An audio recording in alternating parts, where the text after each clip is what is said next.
Alhaji Oriyomi Hamzat wọ́n ti sọ̀rọ̀ sókè lórí ọ̀rọ̀ ìjà ẹ̀sìn tí àwọn gúrúùpù kan nínú ẹ̀sìn mùsùlùmí tí wọ́n fẹ́ dá sílẹ̀ látàrí kí wọ́n máa bú oníṣẹ̀ṣe tàbí ẹni tí kì í ṣe ẹlẹ́sìn mùsùlùmí láti lè fi gbé ẹ̀sìn tiwọn lárugẹ.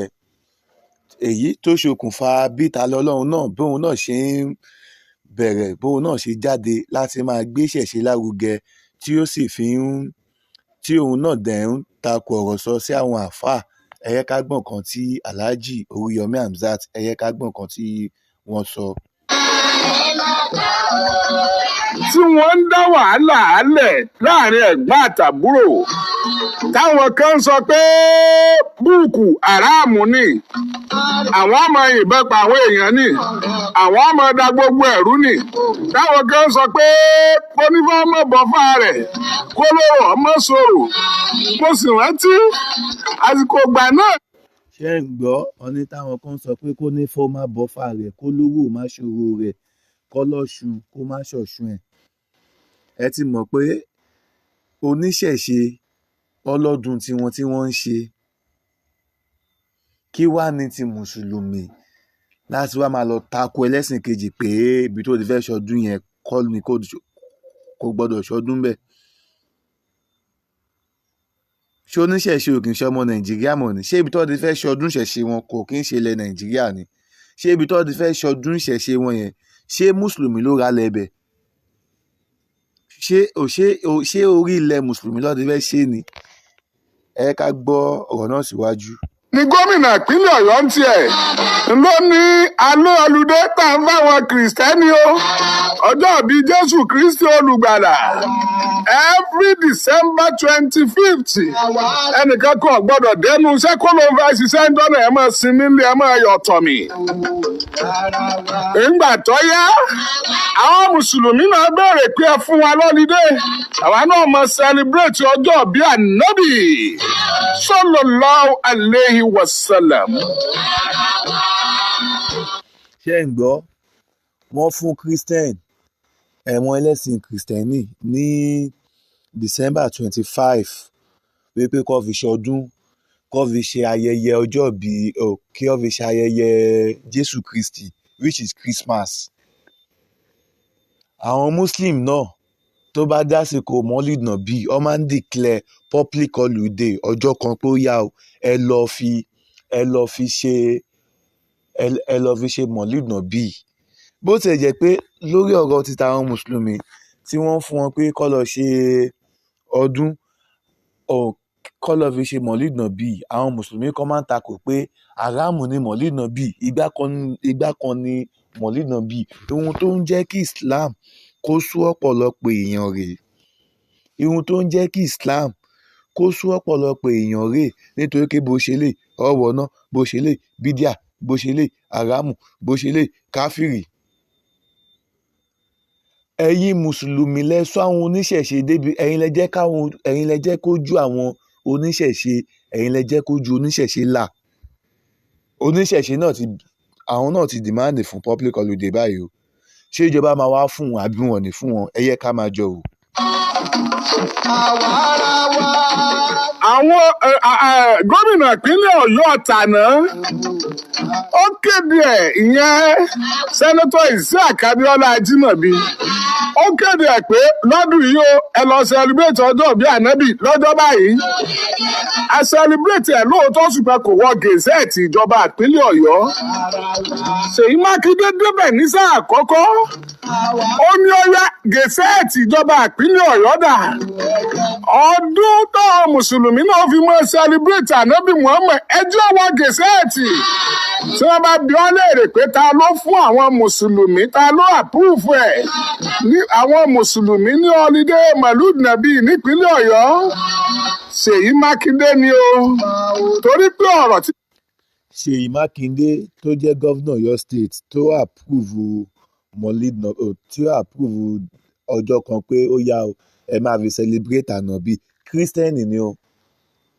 tẹ́ bá gbàgbé pé Christian ní Ṣèyí Mákindé o, bọ̀ torí pé ó fẹ́ kálàáfíà jọba, ó fẹ́ kí àlàáfíà kó wà nílẹ̀ Yorùbá, ó fẹ́ kí Nàìjíríà wà nílẹ̀ alálàáfíà, ó wá fún àwọn Christian, ìgbà táwọn Christian ti lọ́lùdé Christian ló kọ́ lọ́lùdé, Muslim náà àwọn náà lọ́lùdé àbí.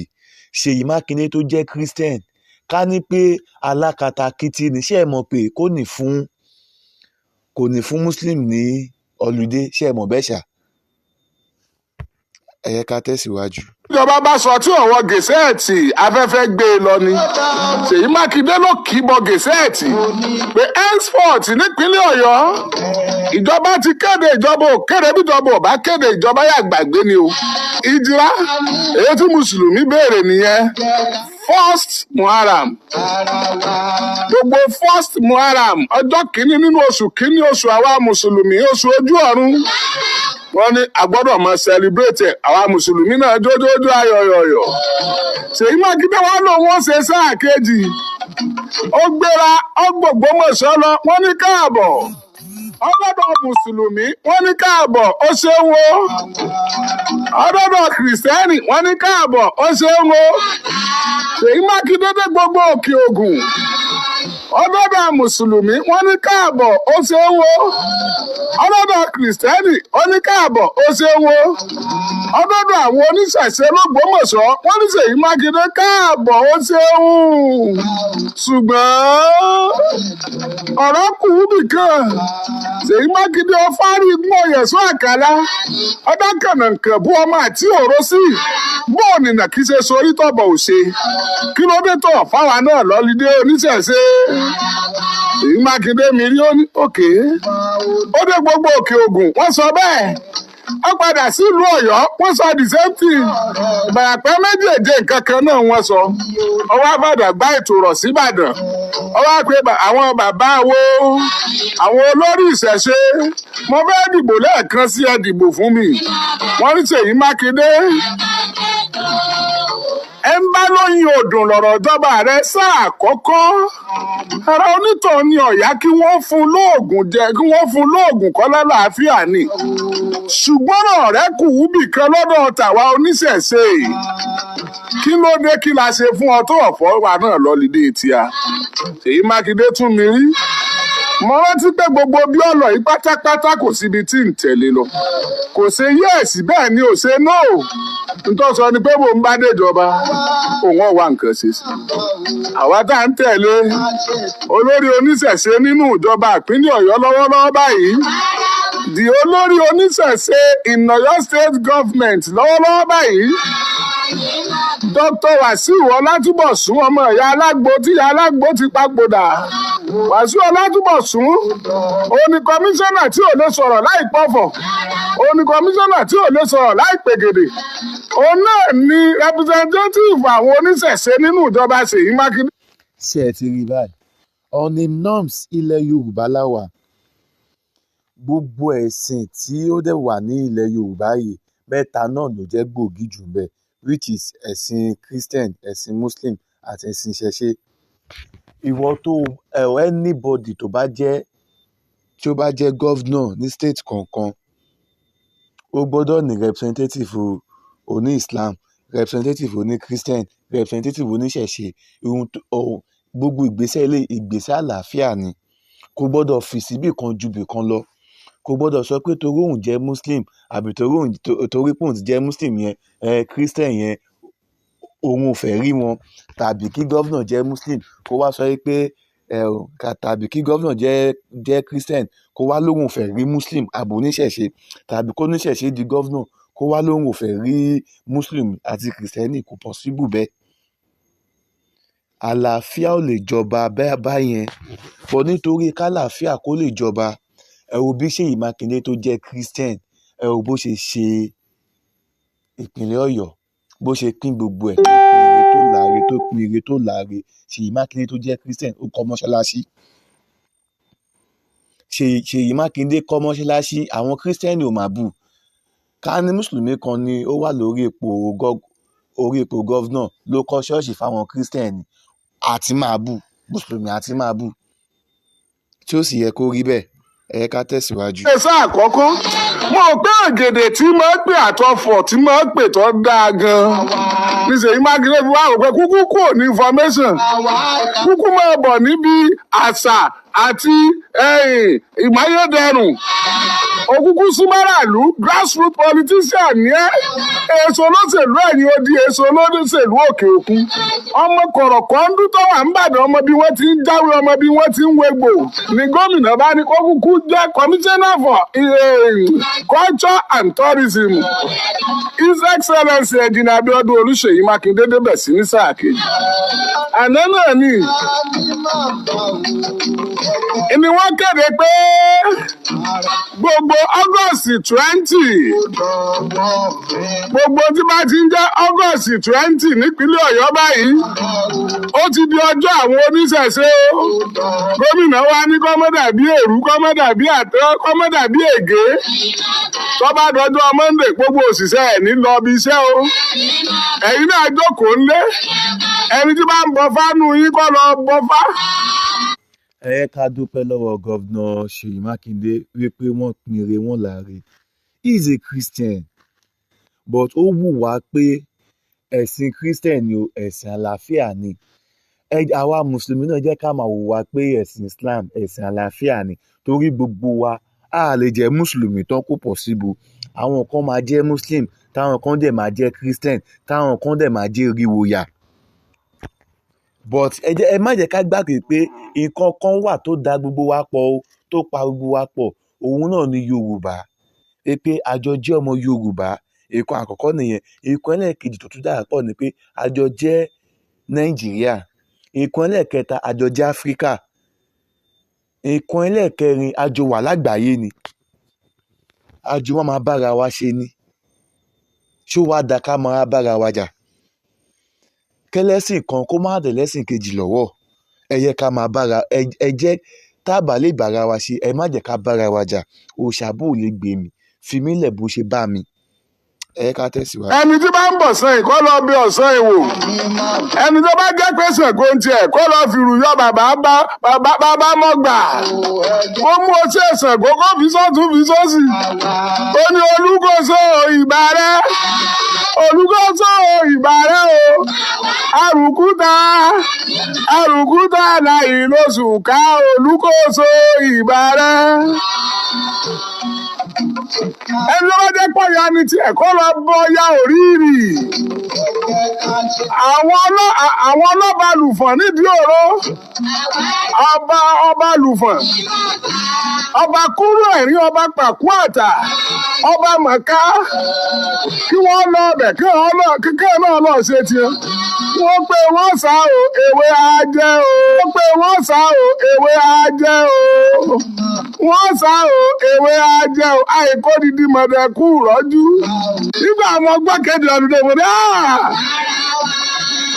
ó ti mọ́lẹ̀ ìdílé ọdún representative wọn lè ṣe ẹ̀wà iná ààrẹ anísọ̀lọ́jà nípa lójú ogun gómìnà ìpínlẹ̀ Ọ̀yọ́ ẹ ṣeun o àwa ara wa ńlá tí ń ṣètò ara wa ní ẹ ṣé àdúpẹ́ o.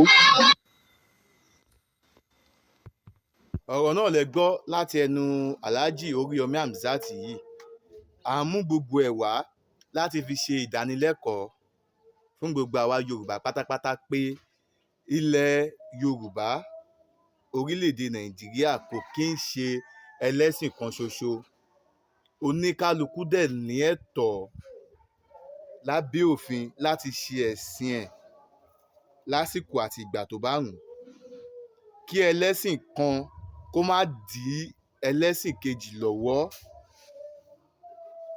kẹlẹ́sìn kan kó má kọ̀ǹdẹ̀mù ẹlẹ́sìn kejì torí Ọlọ́run fẹ́ bẹ́ẹ̀ ló ṣe rí bẹ́ẹ̀ tọ́lọ́run ò bá fẹ́ bẹ́ẹ̀ kò lè rí bẹ́ẹ̀ kò sí nǹkan tí àwọn èèyàn tá a lè dá ṣe tọ́mọ ẹ̀dá ènìyàn bá gbìn kankan kalẹ̀ tí kíni ẹ̀dẹ̀ dín ńlá Ọlọ́run fẹ́ bẹ́ẹ̀ ni Ọlọ́run ló sọ dín ńlá agbára èèyàn kọ́ àwa máa bẹ lọ́run pé Ọlọ́run gbogbo ìgbìyànjú mi lórí ilẹ̀ ayé Ọlọ́run bá mi fàṣẹ sí o bá mi sọ dín ńlá o ìwọ náà sọ tiẹ̀ gbogbo ojú tó ń wò mí gbogbo ìgbìyànjú yín lórí ilẹ̀ ayé yìí ní ti dáadáa kọ́lọ́n bá yín sọ dín ńlá ẹ jọ̀ọ́ ẹ bá mi subscribe sí ìkànnì yìí Bayo Black TV Show. Orí ló mọ̀ sìn náà ni ẹ ti ń wò mí yìí, àmọ́ èmi tí mò ń bá yín sọ̀rọ̀ èmi náà ni Bayo Black. Lórí Facebook Bayo Black TV Show, lórí YouTube náà Bayo Black TV Show èmi náà ni mo níbọ̀. Orí ló mọ̀ sìn náà ni ẹ ti ń wò mí lọ́wọ́lọ́wọ́ báyìí, tàbí ibi anybody ó free láti gbé program tèmi tẹ́ bá mọgbọ́n tí ẹ lè dá sí tí YouTube ò ní demonetize, but èmi mi ò lè fúnyàn ní copyright, mi ò dẹ̀ kí n fi copyright sórí videos mi, so ẹ lẹ́tọ̀ọ́ láti ẹ lò bó ṣe wù yín, àmọ́ ẹ má fi fídíò mi ẹ má fi hùwà ìkà o. Ètò bá da nínú ọ̀rọ̀ tí mo sọ òun ni kẹ́ ẹ mú lò, ètò bá kù díẹ̀ káàtó ẹ pè mí ṣàkíyèsí lọ́nà tó bá làákàyè mu, lọ́nà tó dẹ̀ bófin mu, torí bó wá ṣẹnu yánkanyànkánu dín ẹ̀ mú mi ọ̀gbẹ́ni wàá rí pípọ́n ojú mi o. Torí pé kí ni ohun tí mò ń sọ lórí àlàáfíà ni, lórí kálàáfíà kó lè jọba nílẹ̀ Yorùbá, tí gbogbo ẹlẹ́sìn tó wà ní Nàìjíríà pátá, tí gbogbo wa tí a bá unite, kó ní kálukú di tiẹ̀ mú, tí kan bá sì ń kọ̀ndẹ́mù ìkan, ohun tó ń fa ilẹ̀ Yorùbá sẹ́yìn nìyẹn o. Ohun tó ń fa ilẹ̀ Yorùbá sẹ́yìn nìyẹn o. Mo sọ ìmúdúró náà o, ire o.